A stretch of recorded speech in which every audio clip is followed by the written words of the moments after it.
Je sais pas si tu as remarqué, mais dans tout ce qui est contenu séduction, relation, on parle souvent de connexion émotionnelle. Moi, c'est un mot que tu m'as souvent entendu dire. Il faut que tu crées une connexion émotionnelle avec une femme. Donc, ce qu'on va faire dans cette vidéo, c'est qu'on va essayer de définir ce qu'est une connexion émotionnelle, parce que je sais que pour beaucoup d'hommes, ça leur passe au-dessus.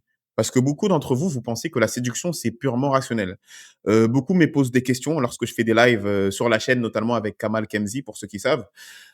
On regarde les questions et souvent les questions ce sont les mêmes, hein. C'est, je fais 1,90 m et 120 kilos. Est-ce que mon métier, c'est important? Tout simplement des questions de nature rationnelle. C'est rare qu'on me pose des questions pour me demander comment je crée une connexion émotionnelle avec une femme, comment faire pour qu'elle se sente à l'aise. Donc du coup, on va s'attarder là-dessus. On va mettre de côté un peu tout l'aspect rationnel, le fait que tu mesures telle taille, le fait que tu pèses tant de kilos, que tu aies tel salaire. N'oubliez jamais que les femmes sont des créatures émotionnelles. À partir du moment où tu arrives à connecter émotionnellement avec eux, je dirais que tout ce qui est critères rationnels passe au second plan. À partir du moment où tu es convenable sur les critères de taille, sur les critères de poids, peu importe. À partir du moment où tu fais partie de la norme et tu arrives à créer une connexion émotionnelle avec une femme, je te garantis que tu peux avoir la majorité des femmes. Ne faites pas l'erreur de penser que pour sortir avec une femme, sur le critère qui sont logiques, vous devez surpasser tout le monde. Bien sûr, lorsqu'on demande à une femme quels sont tes critères, là, elle va te répondre logiquement. Mais lorsque tu es face à elle et que tu sais appuyer sur ses émotions et à créer cette fameuse connexion émotionnelle, eh ben, tu peux créer du désir tout simplement chez cette femme. Alors, qu'est-ce qu'une connexion émotionnelle? Je dirais qu'une connexion émotionnelle, c'est à partir du moment où une femme se sent à l'aise avec toi, que tu as passé cette barrière d'être un inconnu et qu'elle peut te considérer comme une personne à qui elle fait confiance. Pour cela, elle doit se sentir à l'aise. Une chose dont les femmes, je dirais, sont victimes et auxquelles elles font attention, c'est le fait de se sentir jugée. Parce que la femme a toujours ce dilemme, le fait de, oui, je dois montrer à un homme qu'il me plaît, cependant, je ne dois pas passer pour une fille facile. Lorsque tu as créé une connexion émotionnelle avec une femme, elle n'aura plus cette épée de Damoclès sur la tête et ce bouclier. Je dirais que créer une connexion émotionnelle avec une femme, c'est tout simplement lui faire retirer son bouclier. Le fait de savoir que déjà, que toi tu lui montres clairement ton désir, hein, que t'es pas là pour être son ami, et aussi le fait de lui laisser sous-entendre que peu importe ce qu'elle va dire et comment elle va agir, tu ne vas pas la juger.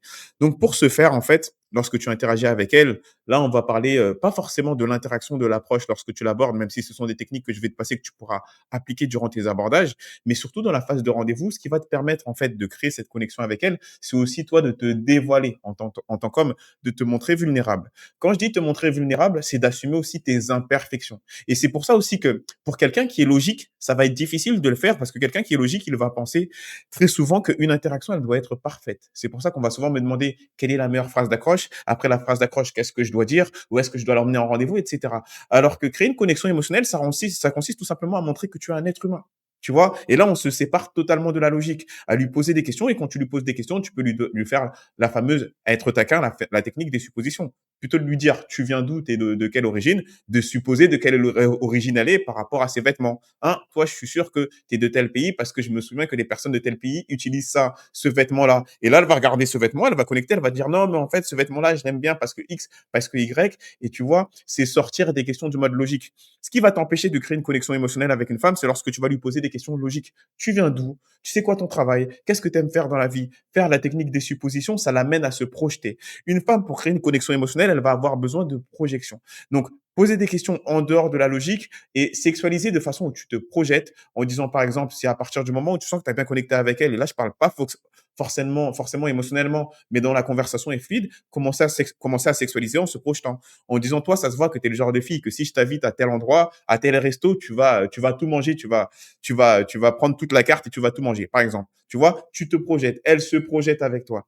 Et encore une fois, il va falloir que tu te montres vulnérable. Maintenant quand je dis vulnérable, ça ne veut pas dire que tu te pleurniches quand tu parles avec elle, c'est que tu n'aies pas peur d'assumer tes défauts, tes imperfections.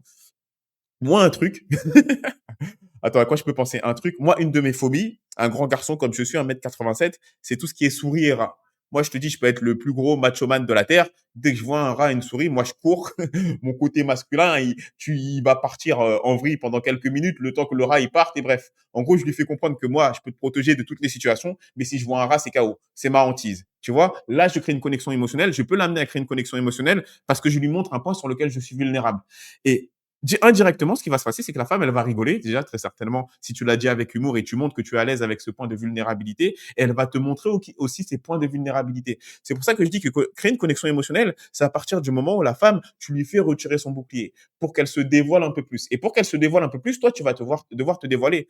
Parce que dans la séduction, c'est toi qui as le leadership, aussi bien dans la conversation, aussi bien dans le fait de prendre des risques de se dévoiler. Donc, pour résumer tout ça, attends, tu sais quoi, je vais boire un peu d'eau parce que là, j'enchaîne. Hop.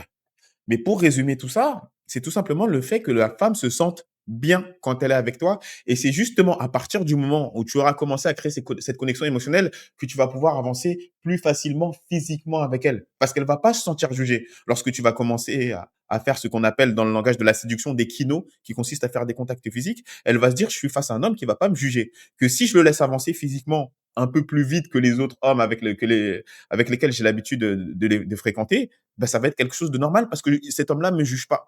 Pour qu'elle se sente pas jugée, toi, il va falloir que tu t'exposes, que tu te rendes vulnérable. Je sais pas si tu as compris un peu là où je veux en venir, mais je suppose que si tu es un abonné de la chaîne, tu es un habitué. Et pour les nouveaux, vous me dites dans les commentaires si vous avez saisi un peu le message. Donc, créer une connexion émotionnelle, ça n'a rien à voir avec ton physique. Ça n'a rien à voir avec ta taille. Ça n'a rien à voir avec ta couleur de peau, parce que beaucoup se limitent sur plein de critères. En parlant de ça, ça va être certainement le sujet d'une autre vidéo. C'est que beaucoup d'entre vous, vous vous projetez, vous vous mettez des limites sur le fait que ah ben moi je pense que c'est difficile d'aborder les femmes parce que et là vous faites votre liste de critères de façon rationnelle alors qu'au final si je vous demande ok par rapport à ces critères est-ce que c'est justifié, est-ce que tu as déjà abordé une femme qui t'a dit oui en fait toi je t'aime pas parce que elle a fait la liste. Pour la plupart d'entre vous vous abordez même pas. Ça fait que là déjà je vous parle de connexion émotionnelle, il va falloir sortir de l'étape zéro qui consiste à faire des rencontres et à aller aborder des femmes. Et quand vous allez commencer à les aborder là va falloir vous montrer vulnérable, mais ne voyez pas ça vulnérable comme quelque chose de bêta, on va dire, dans le langage de la séduction et de la red pill, mais c'est tout simplement qu'une femme en sache plus sur vous. Plus elle va en savoir sur vous, sur vos forces et vos faiblesses, plus elle va avoir une facilité à se laisser découvrir et à être tout simplement à baisser sa garde. Et une fois qu'elle baisse sa garde, c'est là que vous allez pouvoir avancer physiquement avec elle. Et je vais conclure là-dessus. Bah, tiens, la vidéo d'aujourd'hui ne sera pas spécialement longue. Quelle serait la conclusion? C'est tout simplement, les gars, n'ayez pas peur d'être vous-même. C'est en étant vous-même et en acceptant vos imperfections que vous allez pouvoir connecter avec une femme. N'oubliez jamais que les femmes sont émotionnelles. Ne vous faites pas avoir par le discours des réseaux sociaux. C'est totalement faux ce que vous voyez sur la plupart du temps sur TikTok, sur Instagram, etc. Vous voyez la réalité du terrain. Sur le terrain, tous les jours, on voit des hommes, tu les vois, tu te dis, mais qu'est-ce qu'il fait avec cette femme-là? Et la solution, c'est pas toujours l'argent. Arrêtez de voir la solution facile. La réelle solution, c'est quoi? C'est il a de l'audace, il a créé une connexion avec elle. Et plein de fois, je sais pas si ça vous arrive, tu tombes sur une femme, tu la vois, tu regardes l'homme à côté, parfois il a rien pour lui. Mais lorsque cet homme la trompe ou il passe à autre chose, tu vois la femme, elle est dans un état, elle est en train de pleurer, elle en peut plus, elle est en bout de sa vie. Tu la regardes, tu as envie de dire: «Mais attends, mais tu as vu le guignol avec lequel tu étais en train de sortir?» Et c'est que ce mec, il a créé une réelle connexion avec elle. Donc vraiment privilégier la connexion. Une fois que vous sentez cette connexion et ça peut se faire lors d'un date, hein, tu as pas besoin d'en avoir 20, 40. Lors d'un date, à partir du moment où toi tu te dévoiles, elle commence à se dévoiler, à être à l'aise. Là, tu commences le contact physique et souvent les femmes, elles ont un peu une dynamique inversée. Bah tiens, ça va être un bon dernier point avant la conclusion. La dynamique inversée, c'est laquelle? C'est qu'une femme, c'est très rare qu'elle dise: «Ah, ce mec-là, je l'aime bien et je veux le laisser avancer physiquement». Non, c'est qu'en faisant, en fait, c'est tu l'amènes vers une direction et plus elle va te suivre, elle va se dévoiler et sa logique va faire: «Mais attends, mais je lui ai raconté ma vie, je me suis senti à l'aise sur le fait de lui dire ça, mais tu sais quoi? Finalement, cet homme-là, je l'aime bien». Tu vois? C'est pas la réflexion de d'abord je fais ça, enfin d'abord je l'aime bien et ensuite je fais ça. Dans énormément de cas, c'est tu l'emmènes toi avec ton leadership dans une certaine direction où tu la mets à l'aise et tu l'amènes à se dévoiler et elle se dit: «Bah attends, mais si j'ai fait ça, ça veut dire que je l'aime bien». Tu avances physiquement avec elle parce qu'elle commence à se sentir à l'aise et tu commences à l'embrasser, elle va se dire: «Putain, mais moi j'avais pas prévu de l'embrasser à ce date, mais au final, je me suis senti à l'aise, je l'ai embrassé, au final, je l'aime bien». Alors que nous, les hommes, on est plutôt réactifs. Je l'aime bien, donc je vais faire ça. Elle, c'est plutôt comme je lui ai laissé faire ce mouvement-là, bah, peut-être que ça veut dire que je l'aime bien. Et c'est pour ça qu'on se retrouve dans beaucoup de cas où il y a des hommes qui arrivent à faire des braquages parce qu'ils ont des compétences sociales et ils comprennent cette dynamique. Donc, ne vous faites pas avoir. La connexion émotionnelle, c'est la clé. Ne vous arrêtez pas sur les critères logiques. Arrêtez-vous sur les critères émotionnels. Tu abordes une femme, tu essaies de créer émotionnellement quelque chose avec elle. Ça peut être pendant l'approche ou pendant le rendez-vous. Et une fois que c'est fait, tu avances dans les étapes de la séduction. Donc, j'espère que mon message a été clair. Si jamais tu veux une structure pour savoir comment connecter avec une femme et te créer des opportunités de rencontre, n'hésite surtout pas à aller voir le lien dans la description pour qu'on s'organise en un appel et qu'on voit ensemble ta situation pour tout simplement révolutionner ta vie amoureuse. C'est tout pour moi et je te dis à très bientôt pour la prochaine vidéo.